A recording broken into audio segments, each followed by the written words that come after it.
Good evening and welcome to RFL. I'm Andrew Whitman in for Richard French once again. Happy New Year and thank you so much for joining us on this final day of 2020. It's a year that started with the impeachment of President Trump, was dominated by a pandemic that overshadowed everything, including the presidential campaign, and it ends with Joe Biden on the verge of taking power, but with President Trump still refusing to admit he lost that election. We now have just 20 days left in Donald Trump's presidency, whether he likes it or not, and the inauguration of Joe Biden is one of the days we're circling on our calendar for January, but it's not the only one. On January 5th, it is Election Day in Georgia and the races we've been talking about for weeks that will decide control of the U.S. Senate. A day later, on Wednesday, a joint session of Congress will meet to count the electoral votes. That's usually a sleepy affair, but this year Republicans will be disrupting the vote to try and appease the president. Then on January 20th, Joe Biden puts his hand on the Bible and we will have a new president. Now, speaking of January 6th, swarms of Trump supporters will reportedly be converging on D.C. that day to rally support for Congress to overturn the election results. Demonstrations are planned for most of the day at the Washington Monument, the Capitol, and other places. And of course, the president is egging them on. Plus, some of the Trumpiest of lawmakers are still trying to screw things up and delay the inevitable. Senator Josh Hawley of Missouri announcing he'll object to the certification of the Electoral College next week, forcing Republicans to go on record as to whether or not they support the president's lies about election fraud. Even Mitch McConnell is against that idea, but Hawley is forcing his hand, leading to rampant speculation that this is the Missouri senator's first move for his 2024 campaign for the White House. And Ben Sasse, a sometime critic of the president's, is blasting his own party. I want to read from part of his scathing Facebook post. Quote, "The president and his allies are playing with fire. If you make big claims, you had better have the evidence, but the president doesn't, and neither do the institutional arsonist members of Congress who will object to the Electoral College vote." Let's be clear, he continues, what is happening here. We have a bunch of ambitious politicians who think there's a quick way to tap into the president's populist base without doing any real long-term damage. But they're wrong, he writes, and this issue is bigger than anyone's personal ambitions. Adults don't point a loaded gun at the heart of legitimate self-government. We are also keeping our eye on Georgia on this New Year's Eve, as Election Day is Tuesday, just 5 days from the runoffs. Just hours ago, David Perdue's campaign announced that the Republican senator is under quarantine after coming into contact with someone who tested positive. Our field producer, Annie Anderson, has been in Georgia for the last several weeks following the candidates and talking with voters. She's got the very latest. Democratic candidate for Senate Jon Ossoff did one of his last campaigns of the year here in Forsyth County. Now, at this event, Ossoff said he knows that people who are here are already excited and most of them have already voted. That's why he asked for supporters here to go out and help him canvass to get more people to turn out to vote.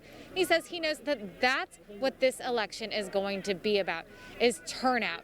Now, turnout for this election is already record-breaking for a Georgia runoff election. They're at about 2.8 million people so far, and that's why Jon Ossoff said he's feeling confident going into this election. Feeling great, and we want to encourage everybody to make a plan to vote on Tuesday. These elections are going to be very, very close. We're in the midst of a crisis. We need to be able to get things done, and I want to ask everybody to vote on Tuesday. Starting Sunday, we'll have some big names coming through Georgia.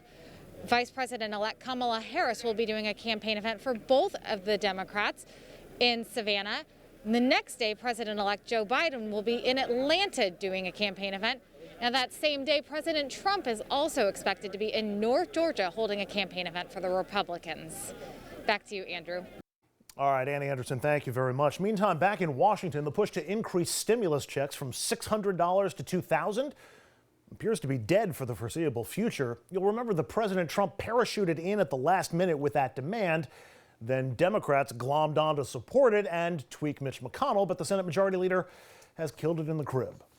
The Senate's not going to be bullied into rushing out more borrowed money into the hands of Democrat rich friends who don't need the help. Speaking of Americans needing help, we turn now to the COVID vaccine. The U.S. will end the year below projected levels of vaccine production, distribution, and actual use, and the numbers tell the tale. Just over 12 million doses have been distributed, but only 2.6 million have been administered. The target, though, was 20 million. Just for comparison, Just 1 in every 125 Americans have gotten their initial shot so far. In Israel, that number is 1 in 20. The Trump administration, which certainly knew about end-of-year holidays and weather issues when they set that goal of 20 million doses, still says both are why vaccine rollout has been delayed. There's 2 holidays. There's been 3 major snowstorms. Every day, everybody gets better, and I believe that uptake will increase. And what looks like a criminal delay of vaccine rollout in Wisconsin after a hospital worker admitted to intentionally removing more than 50 vaccine vials from a refrigerator so they would go bad. The worker has been fired, and he was also arrested this afternoon. Not a huge reach to suggest that the vaccines will be the key to what kind of year 2021 will be for most of us. If we don't get enough people vaccinated, the year could be a repeat of 2020, but with a ton of added frustration and anger. But what if it's a success? After a year of denial and restriction, how will people react if and when the danger is finally gone? Maybe we can find some answers by looking to the past. There have been other moments when Americans have been released from prolonged periods of misery and restriction. They've been among the biggest boom years in our history, and in more ways than one. For that angle, we turn to Rick Shenkman. Rick is an author and the founder of George Washington University's History News Network. Rick, as we consider what a post-COVID America might look like, and even how individuals process and navigate a post-COVID world, I found myself searching for lessons from history. Now, we have a lot of shared moments in our national history, most tragic or frightening, but that's really not what we're talking about. We're talking about extended periods of denial, restriction, and frustration, and then people suddenly being released from that. First period that came to my mind was the Depression and World War II, a 15, 16-year period. First of all, do you agree that there are some loose similarities between the two eras? And can you think of any other eras or moments in our history that might apply or provide lessons to where we are today? Well, I think the era that most closely identifies the moment that we're in is World War I. You had 2 things happening with World War I, very much like what you've been having in the United States and around the world over the last 12 months. You had a war ending, and of course, you had the influenza of 1918. And of course, what we have now is not a war, but we have a bad economy, and that is similar to the effects of a war where it creates feelings of instability and concern and worry. Now, what happened back in 1918, of course, was many more people died than have died thus far. It was over 600,000 Americans dying in 1918 and 1919 from the flu. What happened afterwards? Well, what happened was the 1920s. People had the war over with, they had the flu over with, and they decided they were going to celebrate and they were going to live their lives. So I would expect some kind of celebration moment. As soon as we reach that point where we're past the fear and the worry and we have certainty from the vaccine. So sometime around beginning next fall, I would guess, you're going to see a new spirit in the country.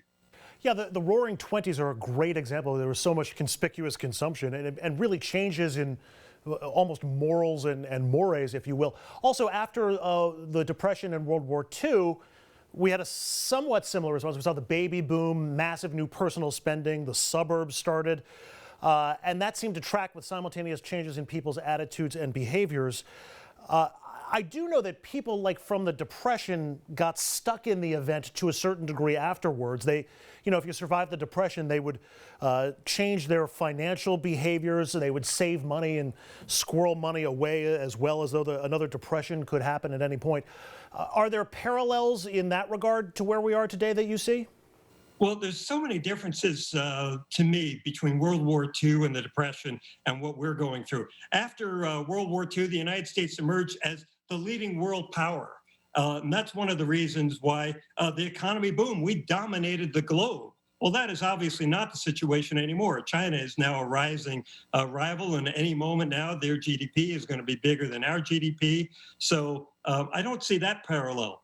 The closer parallel, again, is back to the flu. And this is what's interesting. after 1918, 1919, when the flu disappears, not because they had a vaccine, it just seemed to basically we got herd immunity on a vast scale and it just disappeared.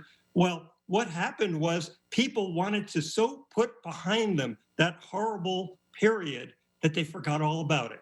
This is why, for a lot of Americans, until we had this current pandemic, people hadn't even heard of the 1918 flu, or they had it's just a very vague idea. So that's what's going to be interesting to me to see if we just try to do the same thing now. Will we just try to erase this horrible period?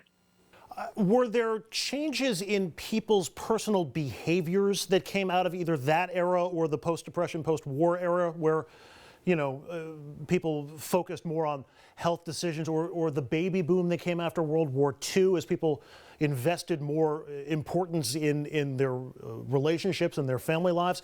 What sorts of personal behavioral changes might you be looking for in this current moment? Well, you used the phrase a moment ago, morals and mores changed after World War I. And I would expect that there will be some kind of an impact on our morals and mores coming out of this. There is this kind of pent up demand for not just material goods, but for socializing. And so I think you're going to see the travel industry is going to boom. I think people are going to want to just have parties with friends and this feeling of just getting together. And there's a potential benefit here where maybe we want to become joiners again. For the last 40 years or so, we have been declining in our willingness to join other groups and join with other people. We become much more individualistic. Maybe we'll see a change here where we drift back towards really an American tradition of joining with other Americans as we face the challenges of the future. You talked about the period after World War I and the pandemic or the flu of 1918. In 1920, we got Prohibition, which in a moment where everybody was trying to live their best lives, we sort of curtailed one particular aspect of it. One of the responses to the Depression was the start of the safety net and Social Security and welfare, sort of two different approaches after those particular moments. I'm wondering if you have any sense of which way we might go today. Well, I don't think we're going to go back to Prohibition. That failed. Now, let's take your World War II Great Depression follow-up, where we had a greater social safety net. So in that particular case, I think you're onto something. I think it is clear that coming out of this pandemic, people have learned that if you turn toward government, government can actually help. Even Donald Trump is saying $2,000 from the federal government is going to help you. Well, that's a very different message than Ronald Reagan saying, the scariest words in the English language are, I'm from the government and I'm here to help you. Well, apparently the government is here and they're willing to help. And thank gosh, they are. As we look for lessons going forward, one more question, looking back to the debate at the start of the safety net, FDR's original fight for Social Security and welfare. He certainly gets the credit in our history books for getting that through. But I'm curious, in the moment, how much of that was from FDR and selling it to the American public? How much of it was a response to a demand from the American public in reaction to what we had gone through in the Depression? Well, the key thing to understand about FDR and all the Democratic presidents who initiated great, tremendous social changes in the country, you think of Woodrow Wilson and the 8-hour day and putting in the Federal Reserve and enhancing labor reforms. You think of FDR and the New Deal. You think of Lyndon Johnson, the Great Society. You have to understand the politics of the moment. In each of those cases, you had a Democratic president who had large majorities in both houses of Congress. That's the only way those presidents were able to get through major changes. Joe Biden is not in that position today. So if you think we're going to have another New Deal, forget it. It's not going to happen. The politics aren't there. He hasn't got the power to do it. But let's take this from a different perspective. did FDR make a difference just as a human being? He made a difference. He understood how to play politics. Social Security, for instance, he didn't adopt Social Security until 4 years into or 3 years into his administration. It wasn't until 1935. So he comes to power in 1933. It's not until 1935 that he starts to talk about Social Security. And why was that? Because he needed victories under his belt. And once he had the public's trust from those victories, where he was creating all these alphabet soup agencies that are so famous, the CCC and all the rest from the New Deal, then the public would go along with a social experiment, which is what Social Security was on a massive scale. Rick Shenkman is an author and the founder of George Washington University's History News Network. Rick, thank you so much for a few minutes. Have a happy and safe New Year. All right. Thank you. You too. Up next, after the break, a top pollster reviews what people say were the key moments of the year as they happened.